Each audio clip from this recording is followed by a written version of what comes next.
Authenticity in its simplest form is being able to align your inner experience with your outer experience. How do you be authentic in a world where you are brainwashed not to be? I am a business mentor and marketing strategist and coach. We help creators monetize. I'm a creator. I'm probably a prospective client of yours. The TED Talk you did about the creative trifecta, and I kept thinking of En, and I thought she's kind of like the embodiment of everything you're saying in terms of going for it, not letting your fears get to you. Growing up, I felt really misunderstood. I've spent most of my career in tech. One day, I think I just got tired of my own shit and decided that I would quit my job and try my luck at this content creation thing. When I saw your first video, I was like, she did it.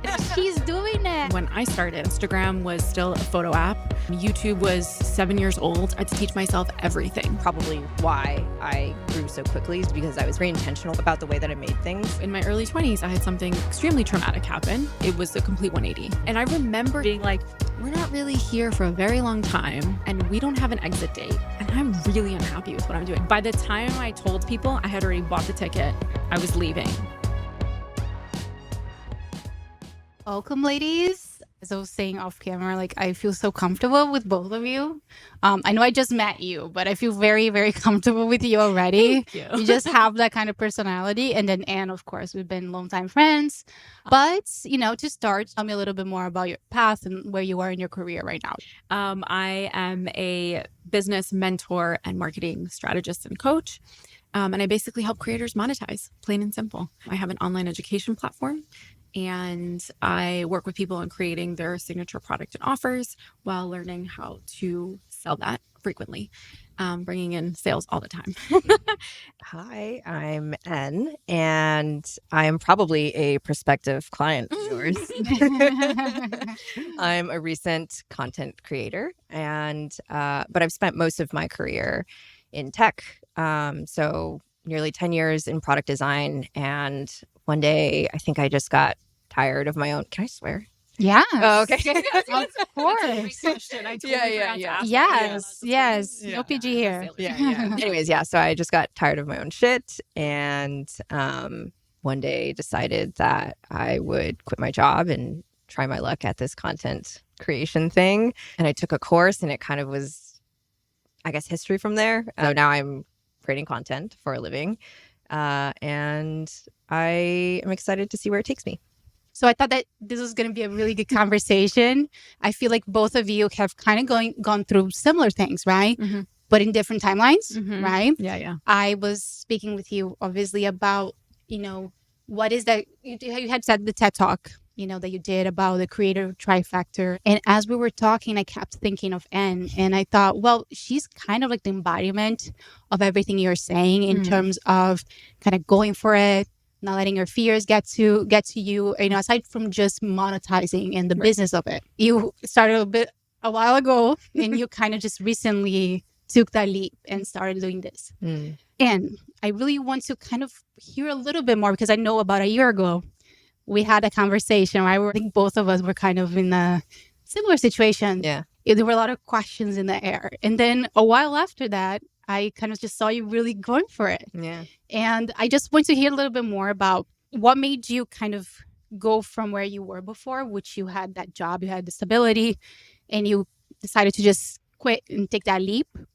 How were you feeling in that moment? Well, how was that process for you? Yeah. It was a very long process. I think a lot of people maybe look at my account because it grew very quickly from 1 to 10K in about a month. And then a month after that, I kind of tripled my following. But there was a really long lead up time to that. Probably around 3 or 4 years, I was working as a product designer at a company that I really loved, actually. It was in the mental health space. It was honestly my dream job in many ways. But I think what I realized was working in the corporate environment really kind of hindered my ability to be like my true self. And I don't know if it was work or if it was me, but I never truly felt like I could be myself at work. And that was a very painful kind of reality that I had to confront. I think for a long time, I I mean, I grew up in the Bay Area, and I think there were a lot of maybe misconceptions that I had growing up, or like misguided like beliefs that I had about content creation, what it means to be a content creator. And I think at some point I had thought about it it kind of felt like a dirty secret that I had. I can see that. Yeah. And I was afraid to come out with it. But at some point you just get tired of your own shit when you say you want to be someone or you want to do something, and for years you don't do it and you don't follow up with the things that you say you want to do. It's a really painful experience. And I think I just kind of hit a point where I was like, I cannot deal with myself anymore. And so I had to leave. I love that because yeah. I remember when I first saw the first video I think that you posted, and I was like, she did it. Oh my God, she's doing it. And it was so intentional, like the cuts, everything. It was cinematic. I'm like, oh my God, I was so excited. And I think it's funny because you were probably like worried about people's judgments or things. But at the same time, you inspired so many people probably by putting yourself out there and being so vulnerable and genuine. But like, were you worried about that kind of like the judgments? Like, how did you feel? Like, you're like, oh yeah, oh my God, when I first, and I would love to hear your like first brush with this as well, but the first time that I posted my video, I have this watch. It tells me when like my heart rate goes up and it goes and it's abnormal. And I swear to God, when I pressed the upload button, it would not stop going off like the entire evening. And then a full week after that, it continues to like just buzz on and off. And I think I wasn't having nervous thoughts anymore, but my body was clearly reacting in a way that was like, not under my control. You were letting out your dirty little secret. Yes. No. That's what it is, right? Like people have a fear of being seen. Yes. Right. Yeah. And so when you go on social media and you publicly, even if it's like a small video, it doesn't matter. The world is going to see it. Yeah. And then, and it's like a game of roulette. Like either the whole world is going to see it and you'll go viral, which is what your frontal cortex is like. Yes, we want to go viral. Yeah. But your subconscious mind is like a little kid hiding in a closet. Yeah. Like hiding from the boogeyman. Yeah. It was a wild experience. I didn't expect it at all. I think the reason why I started making stuff in the first place was because I'm, I guess, a bit of a romantic in the sense that I really like the idea of building relationships with people through the things that you make. I think it's a really magical and like unique experience in this age of technology. I think of content like almost like a serendipity machine. So you never know how or why someone might connect with the things that you make. And I think I was just kind of writing off of that philosophy, and the results were just like quite unexpected, I guess. I did have some really great support from a mentor of mine, Sarah. And I think that's probably why I grew so quickly, is because I was very not prescriptive, but like very intentional about the way that I made things. I wasn't trying to like, I guess, spend a lot of time and not kind of see results quickly. And so I think that was a very intentional move that I made from the beginning. Yeah. And then for you, Jen, I know that it took some major things happening in your life for you to actually get to that point in which kind of like broke through and you're like, okay, now I just have to do this. Tell me a little bit more about that. I mean, I definitely relate. I'm like, you were talking and I was smiling over here because I look back to that version of me. It's been 10 years. and I had very, very similar feelings, right? So to give you like the landscape of what it looked like, right?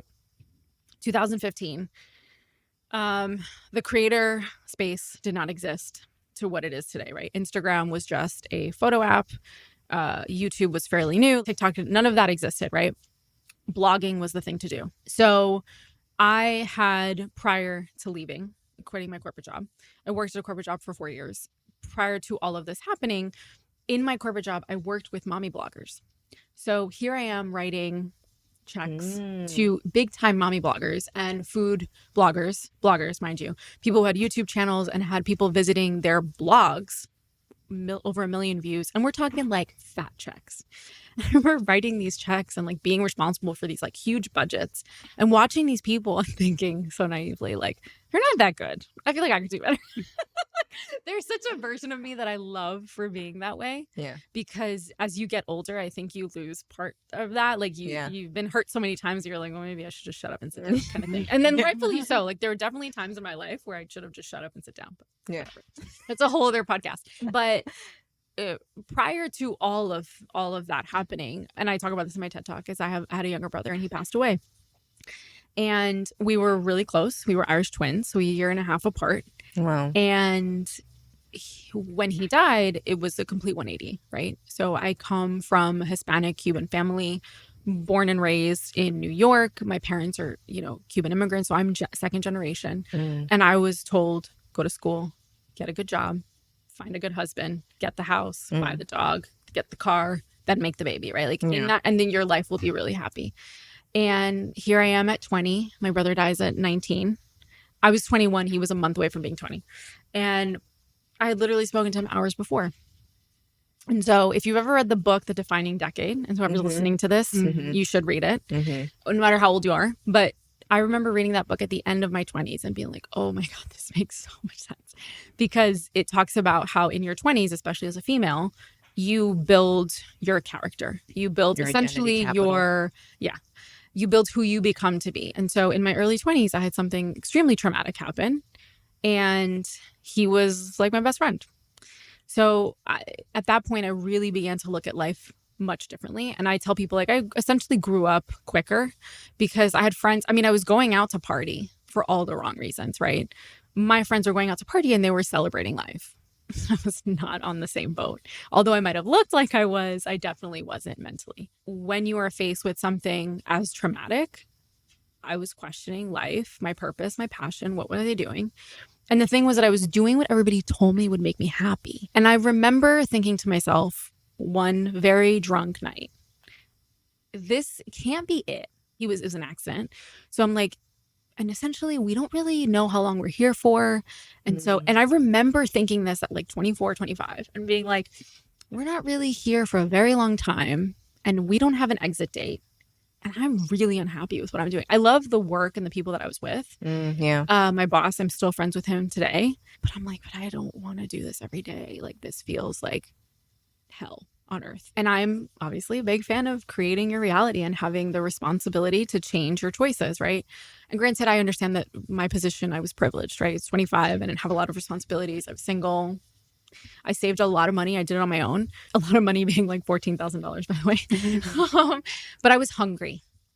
And I think that was the thing, right? And I had hit that point of I would rather find out and fail than continue to sit in that cubicle and dream of like what could be. And I got to a point where I really wasn't liking the woman that I was becoming because it was like hard. It was hard to do anything. And then I was using alcohol to numb it, right? I was using the going out and the partying to numb it. And so when I hit I call it my rock bottom, because I think we get several rock bottoms, but I'll never forget, it was August 2014. And I said, all right, we're going to change this. And I had a 7th-month game plan. And it was like, okay, we are going to move back home. We are going to sell shit. We are going to get rid of some debt. We are going to save some money. And we're not going to tell a soul. Because you think anybody's going to be like, you're going to quit your job to travel the world with clean water filters? Like, you on coke? Like, you're on crack. Like, what's wrong with you? You know what I mean? Like, you're on crack. And that was everyone's reaction. Yeah. Everyone definitely was like, you're crazy. You're on some shit. By the time I told people, I had already bought the ticket. I was leaving. My bags were packed. No, it wasn't permission. But how did you come across this clean water filters? So what I did was in August, I made a bucket list. So my golden birthday was coming up. It was going to be February 26th. And I was like, I want to jump off the Swiss Alps. I want to go live in Australia. My brother and I talked about living in Australia. And I'm like, I want to go to Australia. I want to learn to surf. And I was like, if it happens in a year, amazing. If it happens in 10, like, I'm going to get these things done. I'm tired of sitting and waiting for the 2-week vacation to figure out what I'm going to do. And there was an organization called Waves for Water. And they were this big surf organization, nonprofit organization, and they would carry these water filters to rural communities around the world. And their thing was like, you're going to be using their environment anyways, like help it out a little bit, right? And because I came from the marketing world, because I understood how it worked, I used my community to help me buy the filters. The filters were like $50. So like, for example, if you bought a water filter, I would put your name on it. And then if I was going to Bali or India, I would take that water filter and I'd be like, and thank you. Like, you just helped 100 people in this village. But that's essentially how I found it. Like, it was a part, like I couldn't stop thinking about it. And it was even better because I didn't tell anybody what I was doing. So it was like a dirty little secret. And when I finally was like, I'm out and I'm probably not going to come back anytime soon, it felt extremely liberating. I think it's also worth acknowledging that, like, when this happened, like at the time, this was a very radical move.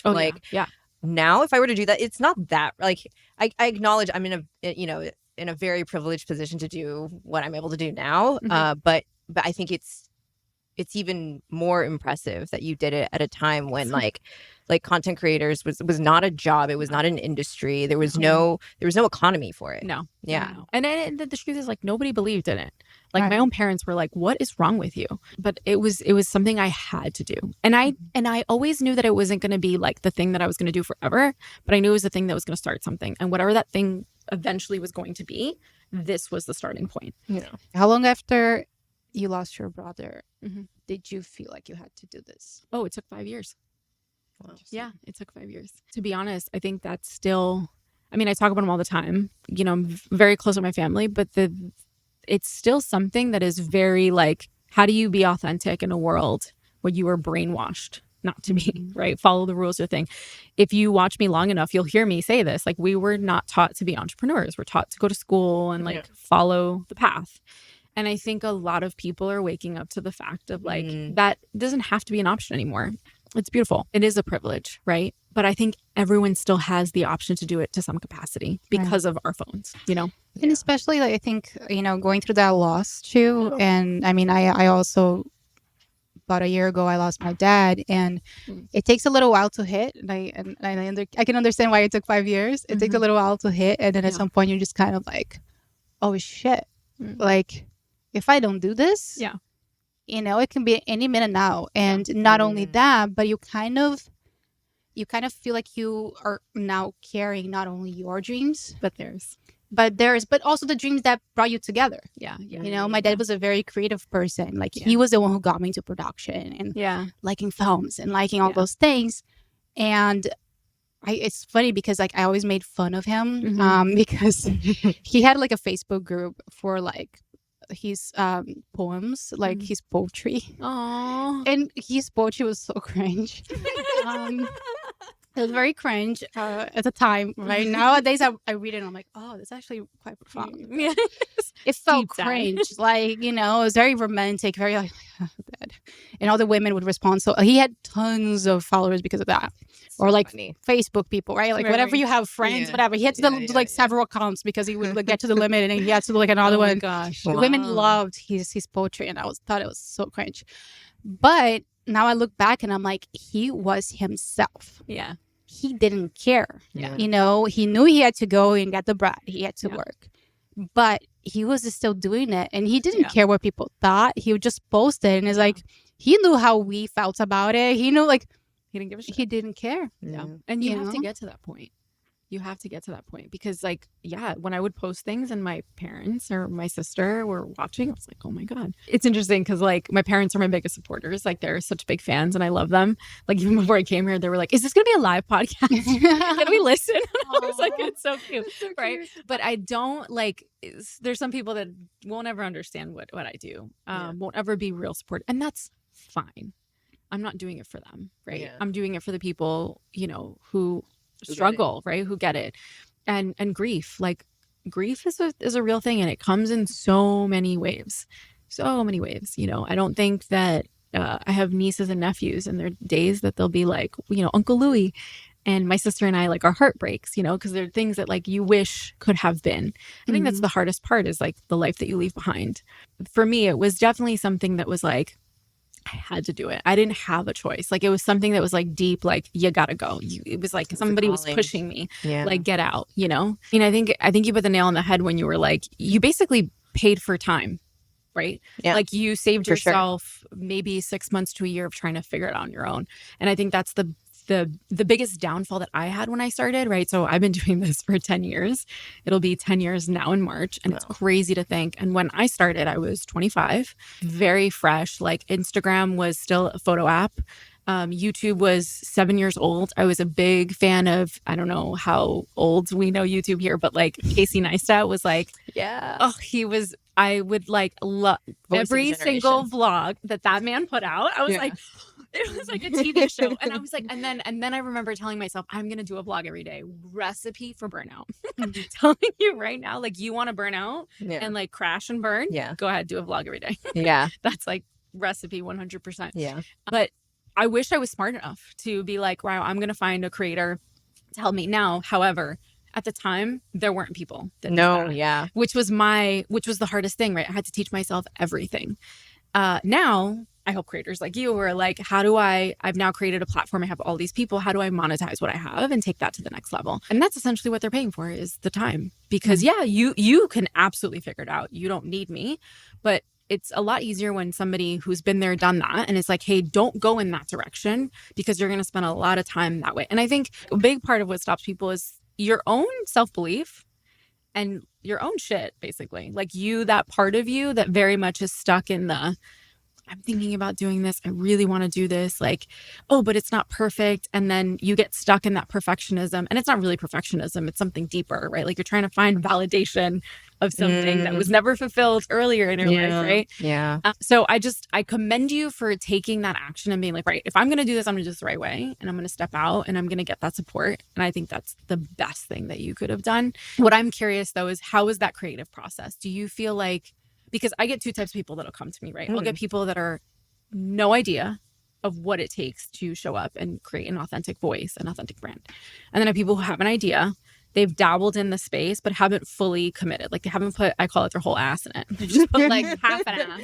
And I'm like, and so it's really hard to explain that, to pull that out of people. Like it takes time, and everyone has a natural process because they got their own demons, their own insecurities, their own doubts, fears, etc. So how did you feel when, like, the first day of class, or someone, think about it this way, somebody that's listening right now and is in your shoes, right? They just quit their job. They're like, right, I want to pay for someone to teach me how to get there. And I do think I have a creative process. Maybe I don't. Like, how was that process for you? Chaotic. I think it has to be chaotic in the beginning. There's like a very kind of well-known framework for coming to like a really good design in product design, and it requires a lot of convergence and divergence. The process, it basically looks like a double diamond. Like how do I don't know, like just imagine two diamonds, and like at the peaks there's that's like the convergence, right? You're constantly going out, you're exploring, you're trying new things. But then there comes a point where you need to bring it back in, and you need to distill kind of all the things that you've learned and apply it. And I think I really just tried to, I guess, implement that process. Because if it's not messy, and if it's not chaotic, then you're not trying new things and you're not innovating. And I think that's a really big part of the job, is like figuring out what is working, and what is working will constantly change. Right. So yeah, I guess in terms of, I still don't have a very great process. This is actually something that I really struggle with. Yeah. Like, I swear to God, every week. And I know there's some people that are really good at like doing content days, and they like film all their content in like a day, and then they like never have to film for like 3 months. I think that's a bunch of bullshit, to be honest. Really? You think so? Absolutely. Okay, well, no. So I think that when you start out, right, like when you're fairly new in the industry, that is the hardest part. Like when people come to me like, oh, I could create content and I post like once a week or something, but like I'm not good at being consistent. It's because you don't have a habit, right? Like you haven't created a habit or a structure. So that's really easy to do. Like once you understand that there's steps to creating content, right? There's the planning, there's the research, there's the planning, there's the editing, there's the filming, there's all of that stuff, right? Then it's about putting it into your life and what works for you. And that's the point that it requires you to take what you do seriously. Yeah. Which is where it's like, am I going to do this for shits and giggles just to get a bunch of fucking likes? Or am I going to do this to make some dough? Yeah. Because you see Stephanie down the street who's like living, in a penthouse and has a yacht. And you're like, well, what is she doing that I'm not doing or that I can't do, right? Yeah. And so I think there's a certain point in your business where you will get to a place you're like, wow, there has to be a structure and there has to be a formula. So when I was filming YouTube, right, I was batching. I was doing 8 videos, and I had a team, right? So it required, just for example, it was like at the end of the month, we would do the last week of the month, we would always do a planning, and I would sit down, like my team would send me the ideas, and then I would sit down and script everything of like, I never followed a script, but I had an idea of what each of the videos were going to be, because I'm not good with like looking at a script and reading from the camera, right?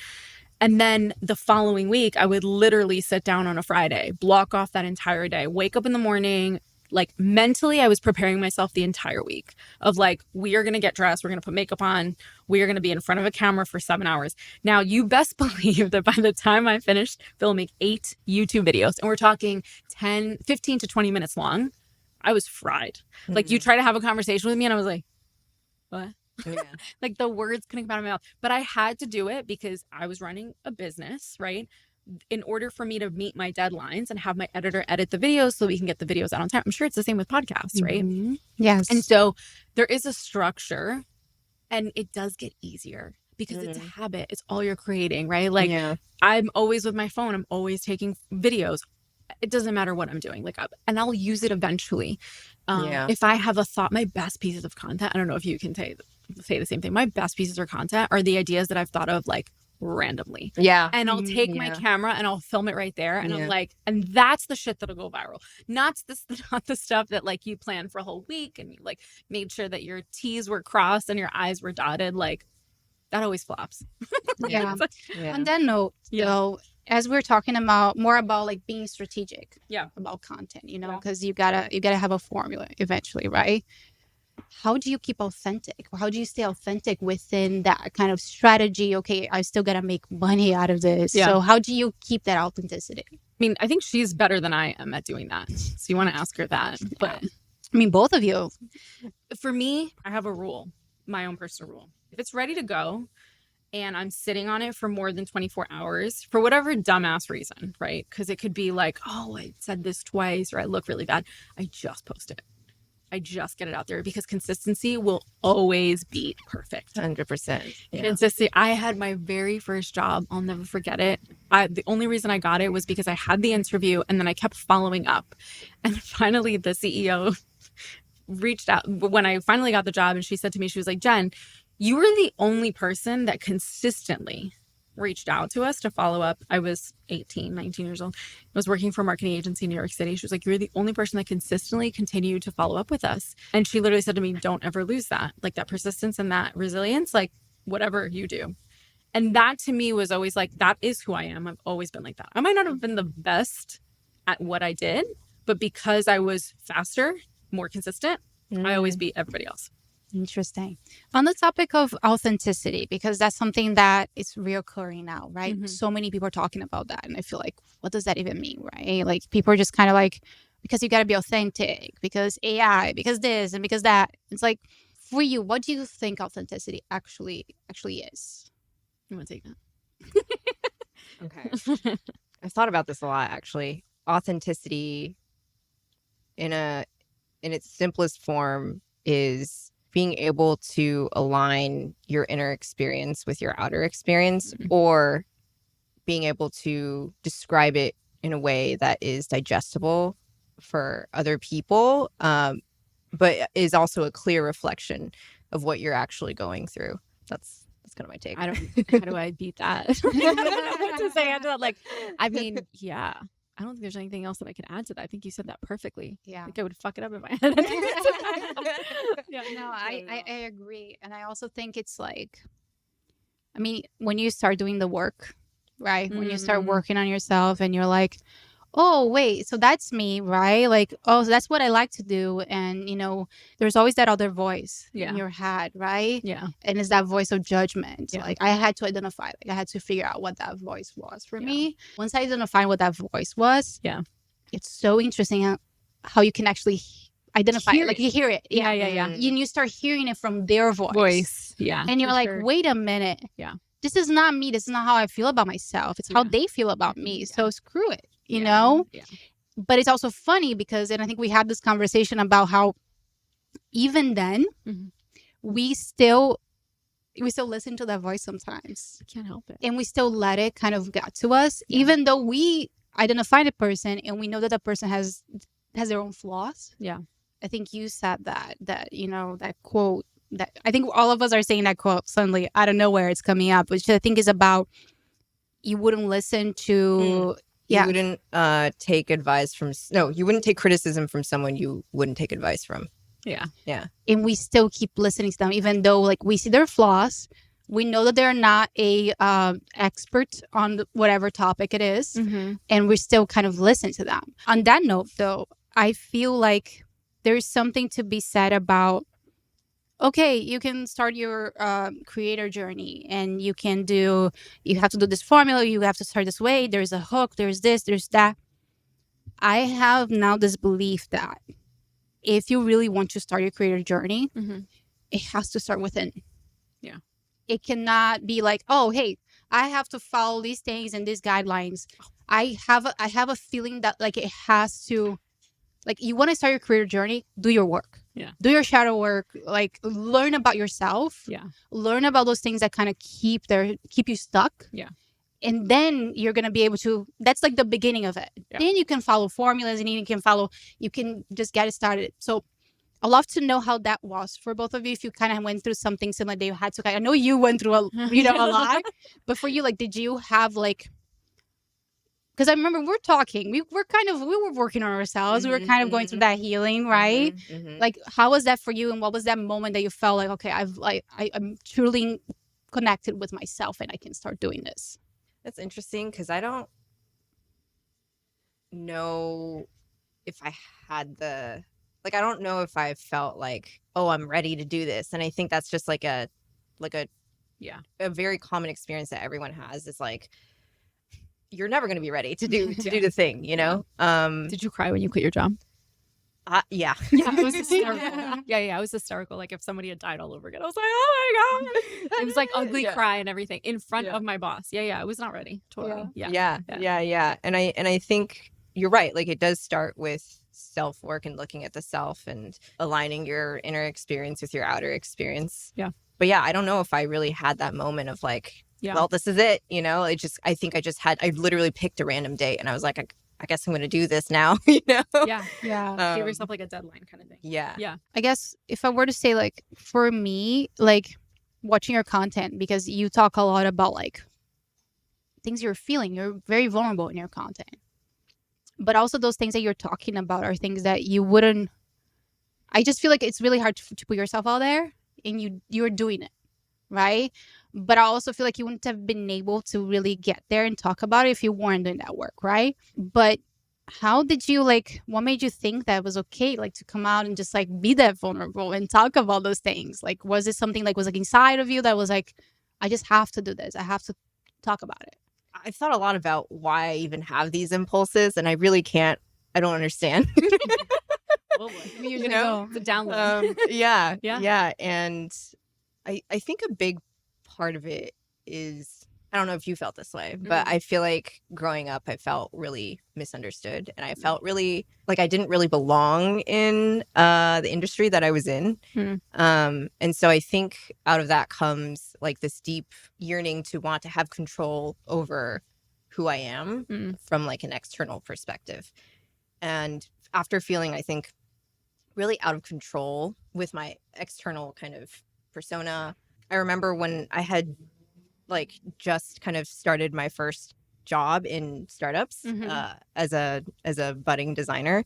I like basically deleted my Instagram and I started a completely like new one with like 0 pictures of my face, because I had this belief that like anything that people found out about me, they were going to use against me, which is a terrible perspective to hold. Yeah. It's a terrible perspective. But that's how I felt. Like I felt really cornered in tech. I think I knew that this was a part of my self-actualization. Yeah. Like this is something that I just needed to go through to, I guess, like, it's a rite of passage almost. Yeah. And I knew that at some point I just had to go through this process. It was just a matter of when. So yeah, I don't know if you felt that way as well. Yeah. When you were. Well, I say this all the time that the fast track to personal development is becoming an entrepreneur. Yeah. So true. Because you and anyone, and I met he was what, 76, 78-year-old billionaire a couple weeks ago. And I asked him, I was like, do you think the entrepreneurship is like a spiritual and emotional journey? And this is like an old Cuban, like who's made millions and billions of dollars. And he looked at me and he goes, absolutely. I was like not expecting that. I was expecting him to be like, no, we keep emotions different. And I don't think I've ever met anybody who is an entrepreneur that doesn't have that, right? Because it's you. Okay, look at it this way. You are creating something. Yeah. Like That's you like are inertia. birthing, like your business, this business is your baby. Your creations, they're your baby. My business is my baby. It is really hard to let go of that. Even when I was pivoting my business to what I do now from the travel blogging, like that was painful. Like going through that pivot, having to change my perspective, what it was going to look like, right? Especially when you are an entrepreneur, right? You are in your masculine and you are like doing all the things, checking off the to-do list. Like it is really hard to be like, oh shit, I think it's time to change. Like, I think it's time to show up even more. Those voices never go away. You just get easy. It gets easier and easier to ignore them. That's honestly what I think. In my personal opinion, that's how it's been for me. When you recognize that those voices aren't yours, then it's very much like every single day changing that narrative. Sometimes on some days they're louder than others. And I think that that's just something that you learn to deal with or not. Especially for the kind of careers that we have. Like we're front facing, like people know who we are. We're doing things like this. Like we're not standing behind a cubicle. We're not behind a desk. Like we chose to do this.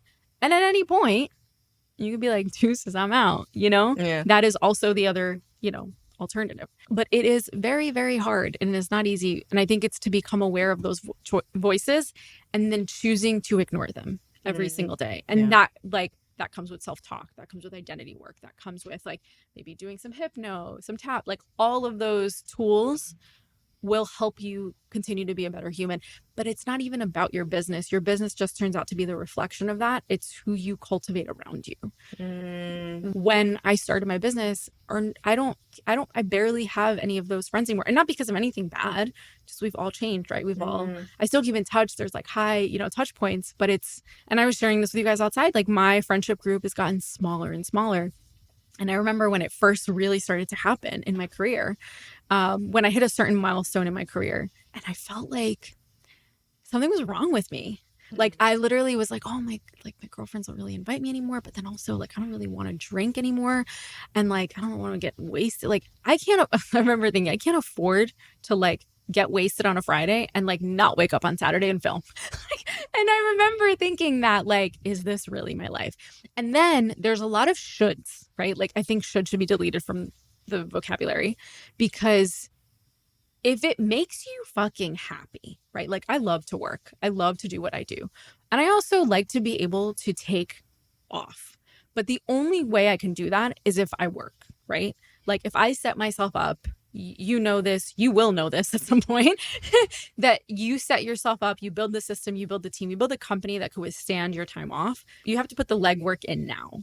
At some point, you're going to be able to pull away. And there's nothing that brings me more happiness than when I can be like, oh, you know what? I actually don't feel like doing shit today. And I don't have to, right? But it's taken me years to get there. And it's also taking me mental years, like not only like the equity, like the sweat equity to do that, but the mental of like, oh, my friends are out. Like I should be out. Like I'm single. Like I should meet somebody. Like I should be here. And like, fuck that. Like, honestly, at the end of the day, like the amount of times I've looked at myself in the mirror and I've just been like, Jen, where do you really want to be right now? And it's like, no, I actually do want to be in front of my computer. And I actually do want to be doing this. Yeah, but I think that's where, and we were talking about that because you were talking about how you found the Miami Girls, right? The community. And I think there's something to be said about that, the people that we're surrounding ourselves with. Because you don't feel as much of that when you see other women that they're doing the same thing as you. And that's another reason why I tell the community, like, this is not just about girls new to Miami. Yeah. Right? This is about the new Miami girls, the girls that are going through this new journey. And I have so many girls that, whether they're local or not, that come to me and they're like, I just didn't relate to my friends anymore, my childhood friends. And not in a bad way. Everyone chooses their own path, right? But they're in this journey that they're like, whether they want to be healthier, whether they want to be, an entrepreneur, like whatever it is, they were craving like that energy in being around that energy. Yeah. So they started coming to the, to our events, and they felt like, oh, this is where I find it. Yeah.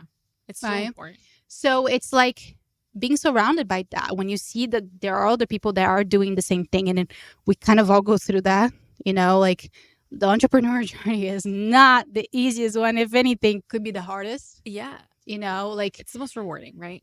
yeah, it's the most rewarding, but at the same time, I think because it depends so much on you. Yeah. I think it's so hard because for me, like I'm a people pleaser, right? Yeah. Well, I'm working on that. Not as much anymore. Recovering people please. Recovering. But for me, it's like it was so easy to do things thinking of a boss and being like, Yeah. I just have to please my boss. Yeah. I just have to do things that my boss is going to be happy about. And that was easy, Yeah. right? But then now suddenly you have to do things that your business is gonna, for your business to thrive, right? Yeah. You have to be doing those things, and it's for you at the end of the day because it's your business. Yeah. I feel like there's a lot to be said about the fact that we all kind of need that energy. We need to be around those kind of people. I mean, I think that's one of the most important things. I Yeah. think that has probably been the failures to my success, and not being surrounded by the right people. Being too alone, right? So I think I don't believe in work-life balance. I think that's bullshit. I think there's a time and season for everything, right? Yeah. Absolutely. But I do think there's an internal balance, an internal compass that you have to have, right? So I now know that past 8, 9 o'clock, no matter what I do in front of my computer at this stage in the game, it's not going to be good because I'm tired. Like I need sleep, and I wake up at like 6, 7, So for me, it's like what I do isn't an emergency right now.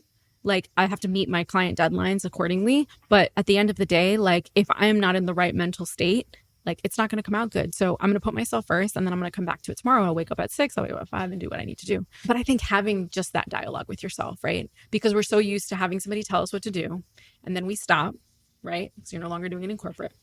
You're your own boss, and that requires discipline, a lot of discipline, and a lot of grace at the same time, especially as a leader. Like I have team, right? I have people that work for me. When they come to me and they're like, I don't feel good. Okay, cool. Go take care of yourself. That's most important. I'd rather you feel 100% than show up halfing ass, right? Yeah. like I want it all kind of thing. And I think that's all, like that comes, rite of passage is the word I want to say. As you continue to grow, as you continue to build a business, as that's just a natural evolution of what it takes. But I think because we spend so much time looking at other people and like where they are, there is a part of us that judges that, like, oh, well, this person got here and I should be there. And we've all had that, I'm certainly guilty of that. But I think that's the thing that has stopped us, or stopped me personally, I can say, from growing, not having the right environment, listening to that outside should, like, you should be here almost, versus like slow and steady, sister. Like your journey and your path is so different. Like we might have had a very similar timeline, but like the reason mine had to go through this was so that I could sit here 10 years later and be like, hey, listen, and don't do this. Yeah. Do this. Yeah. And take it from perspective. You know what I mean? And so I think it all eventually works out.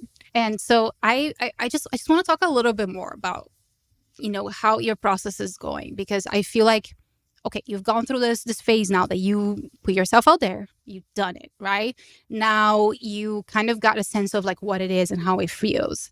And you've grown your page, your following on all of those things, and your content just keeps getting better and better. Where are you now in that process? Yeah, I'm very excited to talk about this because I feel like I would love to get your thoughts on this, Jen. Yeah.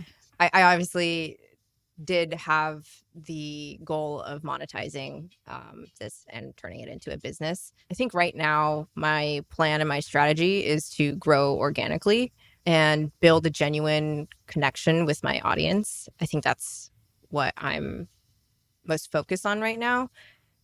I think I've thought a lot about the 100 billion ways to take this. Yeah. I'm still kind of figuring it out, but I know that what I don't want to do is become a billboard for brands. Yeah. And so I know that I don't actually want to do brand deals right now. Yeah. Brand deals. Oh, really? Okay. Yeah. Okay. Yeah. Yeah. I mean, I been fortunate that at the place in my career where, I mean, I don't get them very often, but when I do, it's someone that I would actually want to work with, like somebody that I'm like, oh, I use and I could like totally benefit from. Yes. But 9 out of 10 times, like that's actually really relieving to hear. Yeah. Because I've been approached by talent managers and they're like, really? So you're not, what are you doing then if you're not doing brand deals? Yeah. Yeah, so that's great to hear. Right now I'm currently growing my Instagram, but I plan on, from a long-term strategy perspective, I plan on moving to YouTube. Yeah. I've actually gotten a lot of feedback that my content would do much better long For form. sure. Yeah. Which I totally agree with. I was going to tell you that. Yeah. I was I like, think we all saw her that. Yeah.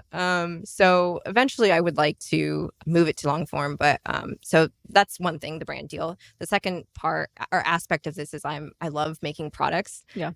As a product designer, I still like, it's like a pretty innate interest that I still have. Right. And so I'm working on practicing the art of making something and releasing it, and then eventually training your audience to look at you as a resource, as someone that they can go to for help. And so that's kind of currently where I'm kind of dabbling. I've released one free product. That's awesome. What was it? It's my partner and I do this silly thing called a partner summit. And every year we rent a Airbnb somewhere we've never been. And we basically plan, we reflect on the past 6 months of our lives. Oh my God, I love that. Yeah. And then we kind of talk through it and then plan for the next 6 months of our lives. That's so fun. Yeah. My best friend and I Christine and I used to do that. We used to rent a house in like the middle of Woodstock. It's so fun. And like at the end of the year and do like a whole planning year. Yeah. Are the best. Yeah. It's like a fun excuse to get away, and you're actually talking about meaningful things. Right. So yeah, that's kind of where I'm dabbling. And then I think the bigger question for me is like, what is my purpose, and like, how can I align the skill sets that I have and serve people in a way that's really meaningful and feels unique to me. Yeah. And so that is the, I'm sure what you deal with often. Yeah. But, I'm jealous. I'm jealous because, when I think of my career, it was always like, oh my God, I need to move fast because I need to make money because I didn't have anything, right? Or I didn't have a partner and I was doing it all by myself. So it's like, okay, what is my audience asking? But if there was anything, looking at your business and anybody who's in a similar or semi-similar situation. So how long have you been, it's been like full content creation mode? How long has it been now total? Let's see. October, November, December, okay, January, February, 5 months. Cool. Okay. Yeah. So the reason I ask that is because usually the 6 or the 8 month mark, want you to pay attention to two things. What is your audience asking for?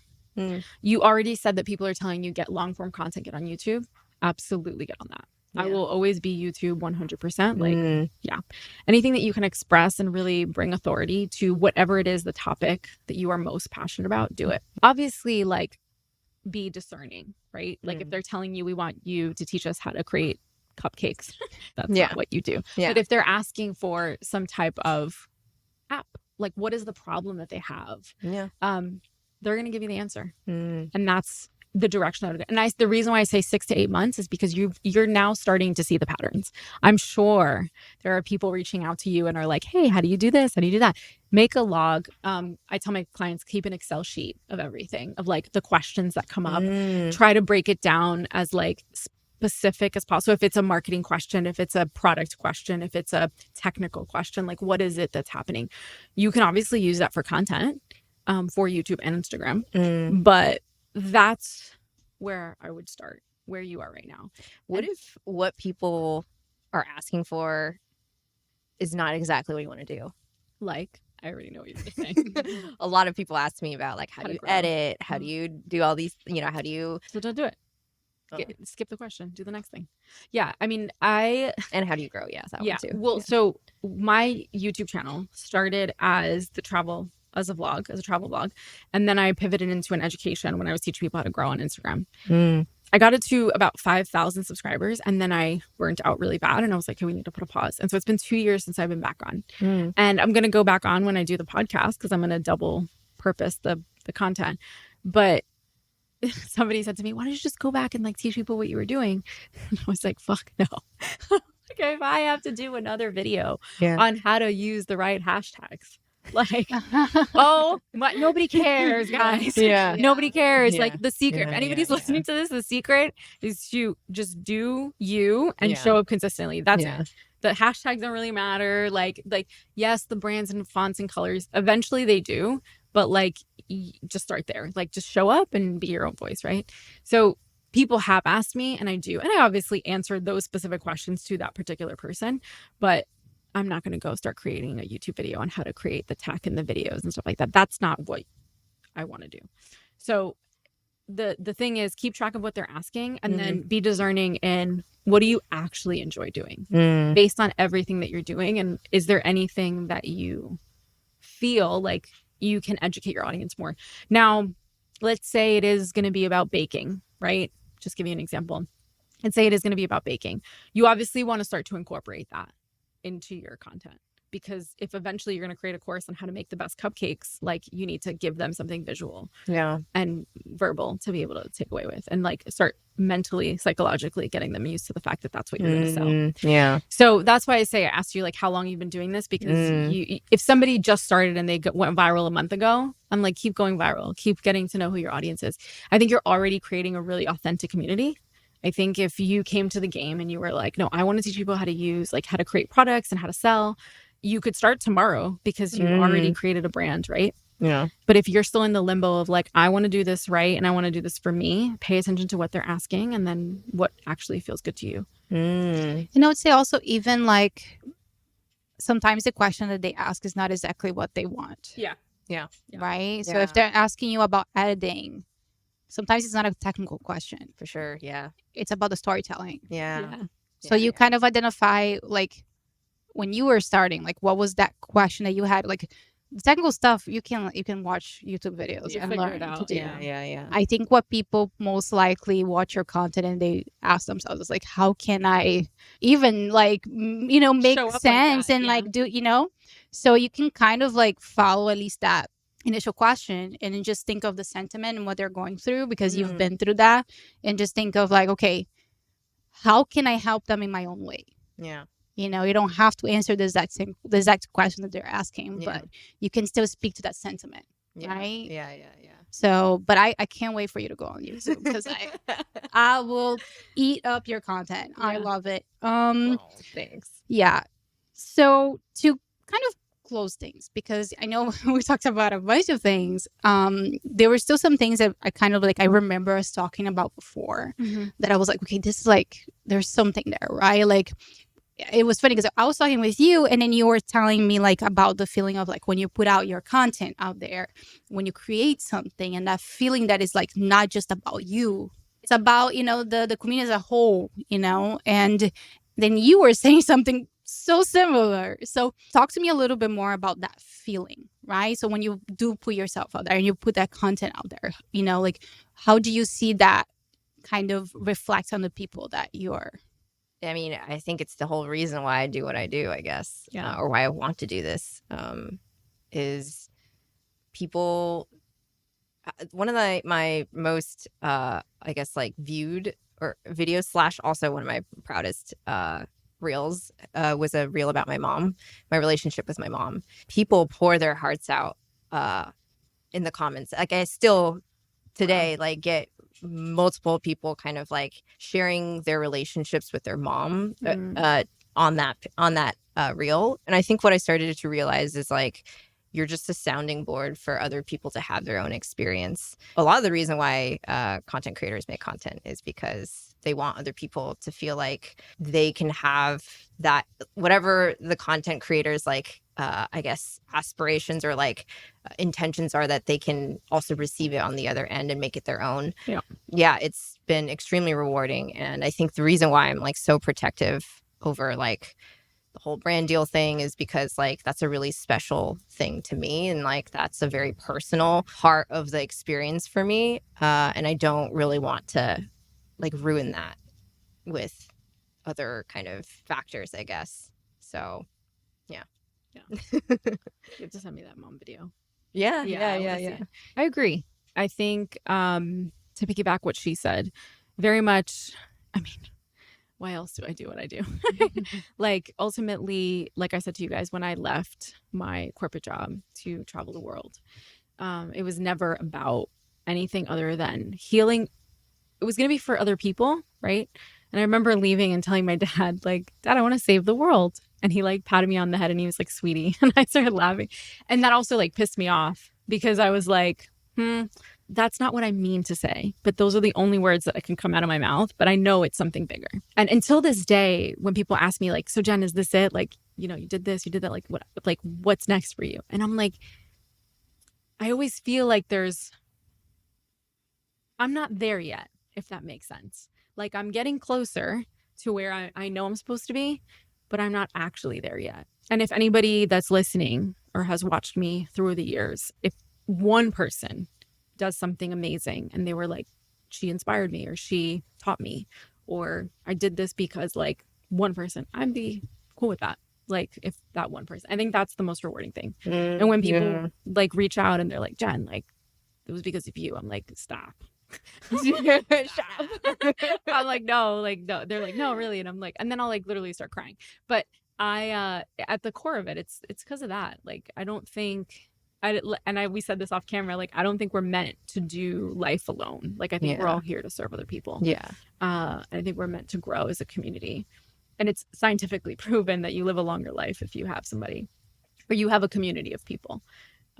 So I think that's really important. Yeah, and I would even say, I mean, don't even get me started on community and on, you know, helping people. But and I guess it's a conversation that you and I had, because it doesn't need to be that, oh my God, I'm starting this because I'm helping people. It's to help people. Like, if you don't feel that in your core, it's fine.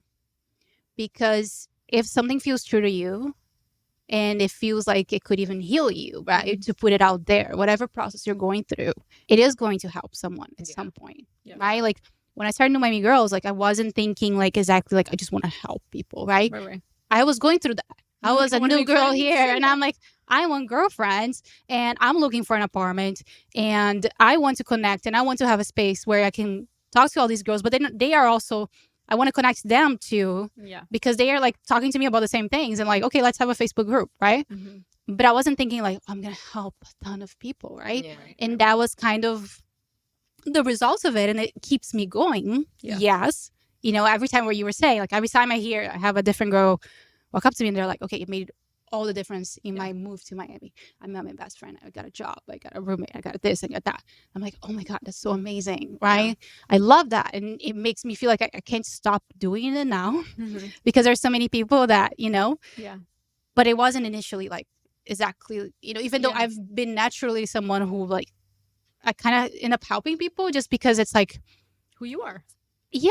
And I feel like it's kind of like I want to be of purpose. You know, more than anything. So I agree with you. I think like even as a creator, I've kind of realized this with the community aspects of things is like you kind of get that out of creating community too. You get that out of like making events and things like that. You come up with that experience that you want people to go through. Right. And you think of what that's going to be for them. And then you're there and you're live and you're seeing it all happen and you're seeing it all come to life. And it's like you kind of get that same feeling of like when you put your content out there and people are responding really well to it. So I think there's something similar to that. And I think you can bring that out in different ways in your life, whether even if you're working corporate, however you're doing, you can make that difference and coming from a personal place. So to close out things here, I just really want to kind of hear what is next for you. I'm like really curious because you're both like kind of similar but different paths too. You know, I just really want to know like what is next for you because I want to be talking with you like just like I talked with you like a year ago. I want to see where you're going next, and I want to be able to follow that. And I'm sure everyone else would like to see that. Well, a year from now, we better come back, and then we'll like see if we complete it. There we go. Keeping each other accountable. I like that. What's next for me? So launching a podcast. Very excited about that. Relaunching the YouTube channel. I'm very big on staying focused and being intentional. I think the worst thing that we have as entrepreneurs is like the shiny object syndrome of like, oh, I could do this, I could do that. And that has been my biggest downfall. ADHD on a whole other level there. So yeah, launching that for sure. Continuing to grow the community. Continuing to expand more international. I have a pretty good international audience, but I want to go bigger. So speak on more stages is always my thing. And I would say that's from a business perspective for sure. How can people get to your expertise right now? How can they find your expertise? How they can connect with that? Yeah, they can totally reach out to me on Instagram, Jennifer.Morilla. You can even put Jennifer Morilla on Google and everything will come up. But you want to reach out to me through Instagram for sure and then say hello. It's me. It's not, I mean, my team is there, but it's mostly me. Right. Yeah. That's good. That's always good to know. We understand automations, but sometimes it's just like when you write something, immediately you get that response, and you're like, I guess I'm not talking to her. Yeah. But it's me. So, and if it's not me, it'll be me. Like I always double check in. So please reach out for sure. There you go. Yeah. All right. How about you? I will probably take your advice and start a YouTube and explore long form content. I'll probably be doing a little bit of traveling, and so It's exciting. documenting my experience along the way. And I think that's really like my biggest approach right now is just like create content that I can be proud of, and then eventually figure out monetization paths more concretely. You just keep talking. You know what I mean? Like, Yeah. Maybe reach out to you, maybe DM you. Science of idea. Amazing. Girls, thank you so much. No, and thank you for having us. pouring your heart into like this conversation. I can tell you're like speaking from a deeper place, and I love having these kind of conversations because I know that like, especially as a round table, kind of like this feeling of like, we're all just talking. We're just having a conversation. And I love that we're all learning with each other as we're talking. We're not just like here to dump a bunch of expertise. We're here to kind of, to learn with each other. So I love that. And I appreciate you coming on. Thank you. Thanks, Ellen.